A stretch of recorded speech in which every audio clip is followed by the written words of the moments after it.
Bonjour et bienvenue sur France 3 Nord, Pas-de-Calais-Picardie pour cette édition commune à nos deux régions. Que faire de vos vieux livres une fois lus? Contre toute attente, Internet peut vous apporter une solution. Un Lillois vient en effet de créer un site d'échange en ligne qui invite les amoureux de la lecture à partager leur bibliothèque. Explication Jennifer Luby et Emmanuel Kinard. Lus, relus, rangés et oubliés. Une fois consommés, les livres prennent la poussière sur nos étagères. Cet ancien ingénieur a la solution. Avec son site d'échange Colibri, c'est une deuxième vie qui s'annonce pour nos classiques. Je me suis dit que tous ces livres qui étaient chez moi et qui ne servaient plus à rien ou me serviront peut-être une ou deux fois dans ma vie, et auxquels je tiens néanmoins, pouvaient avoir une deuxième fonction et bénéficier à d'autres personnes. Et pour faire tourner vos bouquins, rien de sorcier. Entrez le titre et l'auteur, ajoutez votre livre.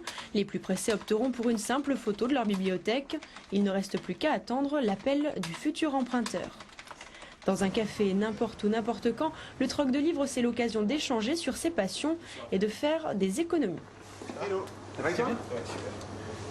Cool, merci bien. Ça permet à la fois de rendre disponible ses propres livres dont on n'utilise pas forcément quotidiennement et puis de bénéficier aussi des livres des autres sans pour autant avoir un gros budget livre qui monte assez vite en général. Autre atout du concept, la rencontre humaine, la nouvelle astuce pour se faire des amis, c'est le livre. C'est un très bon moyen de rencontrer des gens en dehors de la sphère travail, dans le temps qu'on peut s'aménager pour ça, avec qui on partage des choses. Gratuit et ludique, le site de Colibri a déjà séduit plus de 120 lecteurs en 3 semaines d'existence.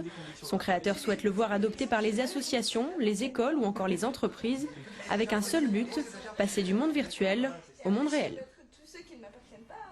Et après le succès incontesté du film Bienvenue chez les Ch'tis, Danny Boone continue son ascension dans le cœur des Français. Selon un sondage IFOP, le journal du dimanche publié ce matin, il est la personnalité la plus appréciée, toutes régions confondues, juste derrière Yannick Noah, indétrônable. Et si vous êtes féru d'archéologie ou juste curieux de connaître l'histoire passée d'un lieu, l'exposition Pain, Jeux et Mort va vous passionner. Cette exposition exceptionnelle réunit des vestiges découverts en 2006 lors de travaux en plein centre-ville d'Amiens. Sophie Crimon, Gérard Payen. Panem et circenses, du pain et des jeux, célèbre formule du poète Juvénal, très employée par César et les Romains, formule toujours valable aujourd'hui, est le thème de cette exposition auquel s'ajoute la mort. Il s'agit du résultat des fouilles de l'îlot de la Boucherie, un quartier de Samar-Obriva, Amiens, à l'époque gallo-romaine, derrière la gare actuelle. Ici, les archéologues de l'INRAP ont fait des découvertes exceptionnelles. Alors pain, c'est vrai parce qu'on a découvert sur ce site de l'îlot de la Boucherie à Amiens des entrepôts assez conséquents, hein, il y en a sur 3000 m², donc vraisemblablement pour l'approvisionnement. Jeux, parce qu'on a retrouvé un théâtre assez inattendu dans cette partie de la ville, donc jeux, spectacle. Et mort, parce qu'on a retrouvé un troisième aspect, c'est une nécropole de 279 individus. La plupart des sépultures n'ont pas livré de mobilier compte tenu du faible niveau social des habitants et de la modification des rites funéraires.